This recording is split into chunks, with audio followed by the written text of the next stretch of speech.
दिवास की एक सीरीज़ शुरू होने जा रही है नवदृष्टि स्टूडियो में, और मैं चाहती हूँ कि आप सब लोग उसे देखें और वेलकम करें एक नए कंसेप्ट का, जिसमें आज हमारे साथ हमारी दोस्त हैं पूनम कालरा जी, जो बहुत ही बड़ी सोशलाइट हैं, हर चीज़ को एंजॉय करती हैं, अपनी लाइफ को, अपने प्रोफेशन को, और इनसे लगभग मिले हुए मुझे 1 साल हुआ है।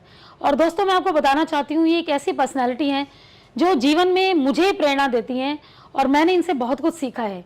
और जब कभी प्रॉब्लम्स आती हैं तो मैं इन्हें भी बात करती हूँ, ताकि एक समझदार इंसान मेरी प्रॉब्लम्स को समझे और हम कैसे एक आइकॉनिक विमेन बन सकते हैं। तो इसी सीरीज़ को लेते हुए हमने दिल्ली दीवास कंसेप्ट शुरू किया है और पूनम कालरा जी से आज आपको मैं मिलवाना चाहती हूँ। पूनम कालरा जी, बहुत बहुत स्वागत है आपका। कैसे हैं आप? बढ़िया।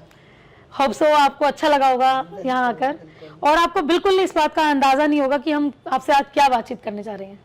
ये तो मुझे नहीं पता कि कहाँ तो मुझे पूनम जी फंसाने जा कभी रहे कभी हो। कुछ नहीं, आपको लगता है मैं आपको फंसाऊंगी? नहीं। तो पूनम जी, कभी कभी लाइफ में ऐसे होना चाहिए कि हम प्रैक्टिकली तो कैमरा के आगे बहुत कुछ बोलते हैं, I am a successful women and ये करती हूँ मैं, वो करती हूँ, लेकिन हमें भी पता होता है कि हम लाइफ को किस तरीके से जी रहे हैं दिल्ली की भागदौड़ वाली ज़िंदगी में। और मैं खुद इस चीज़ को बड़ा महसूस करती हूँ कि हम कई बार यहाँ से भाग जाएं, कुछ लोगों से मिलें या सिर्फ अपने में रहें। तो पूनम जी, आपको क्या लगता है, कभी कभी इतना सक्सेसफुल होने के बावजूद क्या आपने आपको कभी अकेला महसूस करते हैं? सच बताना आप मुझे। मैं बिल्कुल सच बोलूं, मैं कभी अपने आप को अकेला महसूस ही नहीं करती, और जब मैं अकेला महसूस करती हूँ तो मैं बहुत खुश रहती हूँ। तो भी नहीं, जब कभी लाइफ में प्रॉब्लम फेस करते हो, क्योंकि मुझे पता है कि आपकी बहुत अच्छी फैमिली है, स्टिल कुछ ऐसी चीज़ें होती हैं रोज़मर्रा की जिसके अंदर इंसान फंस जाता है, निकल भी नहीं पाता। मुझे पता है आज स्टूडियो में आप कैसे टाइम निकाल के आए हैं, क्योंकि मुझे ये भी पता है कि आपके हस्बैंड की हेल्थ ठीक नहीं रहती, फिर भी लाइफ को बड़ा पॉजिटिव लेते हुए आप यहाँ आए हो। तो मन में बड़ी कशमकश होती है कि हम कहीं जा रहे हैं, टाइम भी देना ज़रूरी है। तो ऐसी जनरली फीलिंग मुझे तो बहुत आती है पूनम जी। मुझे फिर कई बार लगता है कि मतलब हम घर में सबको टाइम देते हैं, तो मुझे उस समय ये ज़रूर लगता है कि मैं अपने आप को जैसे भी, जितनी भी मुश्किल से टाइम दूँ, मैं अपने आप के लिए टाइम ज़रूर निकालूँ। और मैं निकालती भी हूँ, बहुत मुश्किलों से निकालती हूँ बहुत बार, लेकिन निकालती भी हूँ। और पूनम जी, मैं आपसे एक चीज़ और डिस्कस करना चाहूँगी। जैसे आपने देखा है कि जनरली हर रिलेशन में विमेन अपने आप को प्रूव करने की कोशिश करती है, चाहे वो डॉटर के साथ हो, डॉटर इन लॉ के साथ हो, या हस्बैंड के साथ हो। तो मैं उसमें आपसे एक शेयरिंग करना चाहती हूँ, क्या एक विमेन होम मेकर होते हुए और वर्किंग होते हुए, क्या वो एक सक्सेसफुल 100% विमेन एंटरप्रेन्योर बन सकती है? बिल्कुल बन सकती है। उसको टाइम मैनेजमेंट आना चाहिए, और उसको अपने घर में सबके साथ उसकी सेटिंग बहुत अच्छी होनी चाहिए। घर में जैसे सब लोग उसको पसंद करें, और वो भी घर के सब लोगों को बहुत पसंद करे, और उसमें उसको कभी ऐसे कुछ प्रॉब्लम नहीं लगे। और सबसे बड़ी बात, मैं आपको एक बात बताऊं कि आप अपनी, चाहे आपकी डॉटर हो, चाहे आपकी डॉटर इन लॉ हो, चाहे कोई भी हो, जब आप सबको फ्रीडम देते हो ना, मतलब आजकल किसी को भी ये नहीं पसंद कि आप उसको टोको। चाहे आपकी बेटी हो, चाहे आपकी डॉटर इन लॉ हो, चाहे आपका बच्चा हो, चाहे छोटा सा बच्चा हो, हर इंसान अपने हिसाब से जीना चाहता है। तो अगर आप फ्रीडम दे दोगे ना सबको, तो किसी के घर में कभी प्रॉब्लम नहीं होगी। और आजकल तो आपको पता है कि मेरी एज के लोग भी बहुत चेंज हो चुके हैं, लोग बहुत चेंज हो चुके हैं, पहले और अब में ज़मीन आसमान का डिफरेंस तो है। पूनम जी, दिल्ली की जो विमेन है, जैसे मैं भी कई सर्कल्स में जाती हूँ, लोगों से मिलती हूँ, मैं बहुत सारे उनके चीज़ें देखती हूँ, तो उसके बारे में आप कुछ पॉजिटिव नेगेटिव क्या कहना चाहेंगे? कैसे उन लोगों को अपने आप को चेंज करना चाहिए? क्योंकि उनको पार्टी भी करनी है, उनको अपनी फैमिली को भी खुश रखना है, तो किस... फैमिली अपनी जगह पर है, फैमिली अपनी जगह पे। आप फैमिली को 24 घंटे तो नहीं दे सकते ना, और ना आप अपनी फ्रेंड्स को 24 घंटे दे रहे हो। आप तो थोड़ा टाइम थोड़ा घर वालों को दो, और लेकिन फर्स्ट प्रायोरिटी पे फिर भी आप अपने घर वालों को रखो। पूनम जी, आप कैसी पार्टीज पसंद करती हैं? आप जाती हैं रेगुलरली पार्टीज में? हाँ, जाती हूँ। मुझे अपनी फ्रेंड्स बहुत पसंद है, बहुत मैं सोशल हूँ। मेरा बर्थडे होता है या मैं ऐसे भी पार्टीज करती रहती हूँ, मुझे बहुत शौक है। पूनम जी, यहाँ पे मैं ये शेयरिंग चाहती हूँ कि जिस तरह 70 की एज में आप एक मदर का भी रोल कर रहे हैं, मदर इन लॉ का भी रोल प्ले कर रहे हैं, तो हमारी जो मदर इन लॉज हैं उनको भी आप एक इंस्पिरेशनल एक अपने व्यूज़ बताएं, किस तरीके से वो अपनी थॉट बदल सकती हैं।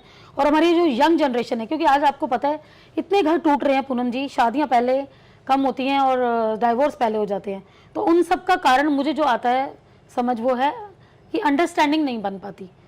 मदर्स को जो होता है कि हमारी बेटी खुश रहे, और मदर इन लॉ जो होती हैं उन्हें ये लगता है कि हम इस घर में इतने सालों से तो हमारी बात मानी जाए। तो किस तरीके से वो अपने व्यूज़ बदल सकती हैं? क्योंकि मैंने देखा आपकी एज में जो आपने एक प्रेरणा दी है विमेंस को, वो बहुत ही डिफरेंट है।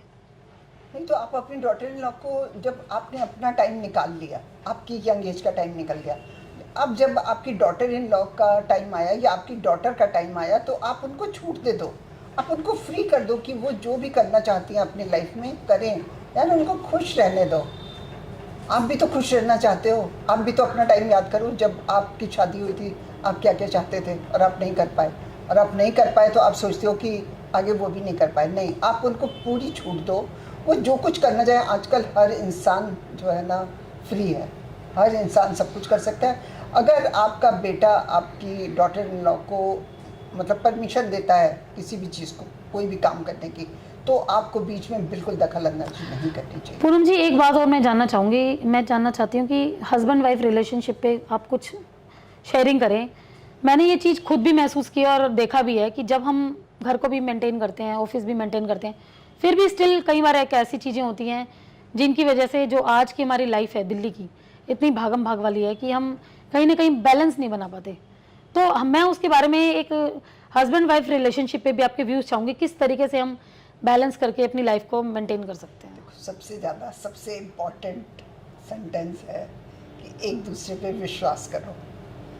अगर एक दूसरे पे आप विश्वास करोगे तो आपकी लाइफ बहुत इजी होगी, और जहाँ पर विश्वास नहीं होता वहाँ पे घर टूटते हैं। तो पूनम जी, इसमें मैं चाहूँगी आपसे शेयरिंग करना कि जैसे आज के टाइम में इतने गैजेट्स आ चुके हैं, आज मोबाइल अगर आपके हाथ में है तो इंसान को किसी दूसरे इंसान की ज़रूरत ही नहीं लगती। कई बार हमने ऐसे टॉपिक्स न्यूज़पेपर में भी हम लोग पढ़ते हैं, टीवी में भी देखते हैं हम लोग, कई सारे ऐसे केसेस होते हैं। तो हम ये जानना चाहेंगे कि कैसे इस मॉडर्न एरा में लोग इस चीज़ को बैलेंस कर सकते हैं, क्योंकि मोबाइल को बैलेंस करना भी बहुत ज़रूरी है। मोबाइल तो इतना इम्पोर्टेंट हो गया कि जैसे आप अपने बच्चे का ध्यान रखते हो ना कि बच्चा इधर उधर तो नहीं चला गया, आपका मोबाइल 10 सेकंड अगर नहीं मिलता ना तो आपको लगता है कि आपकी ज़िंदगी वहीं रुक गई। मैं भी ऐसी हूँ, मेरा भी अगर 10 सेकंड मोबाइल नहीं मिलता तो मुझे लगता है कि क्या चीज़ मेरे। आपको लगता है कि आने वाले टाइम में मोबाइल भी एक ऐसी चीज़ है जो दो लोगों में गैप करा सकता है? देखो, जहाँ उसकी जितनी ज़रूरत है वहाँ जिस चीज़ के फ़ायदे होते हैं तो नुकसान भी होते हैं। बिल्कुल बिल्कुल ठीक बात है। लेकिन आप वैसे अगर सोचो कि शक करो कि हस्बैंड आपका सो गया है, आप उसका मोबाइल चेक करो, कि हस्बैंड आपका वॉशरूम गया है तो आप उसका मोबाइल चेक करो, तो प्लीज़ ये सब कुछ कभी मत करना। इतना विश्वास एक दूसरे पे दोनों जने करना। थैंक यू पूनम जी, आपने बहुत अच्छी शेयरिंग की। मैं तो बहुत सारी और खट्टी मीठी बातें आपसे करना चाहती थी, लेकिन जिस तरीके से आपकी पर्सनैलिटी है, आपने अपने आप को ग्रूम किया है, तो डेफिनेटली आप एक लेडीज़ को मैसेज दे रहे हैं। और दिल्ली दिवास एक ऐसा मंच है जो हमारी आज की विमेन को प्रेरित करता है कि किस तरीके से अंदर से हम सिंपल होते हुए मॉडर्न लाइफ को जी सकते हैं, और आज जिस तरीके से हम अपनी लाइफ को बैलेंस बना सकते हैं।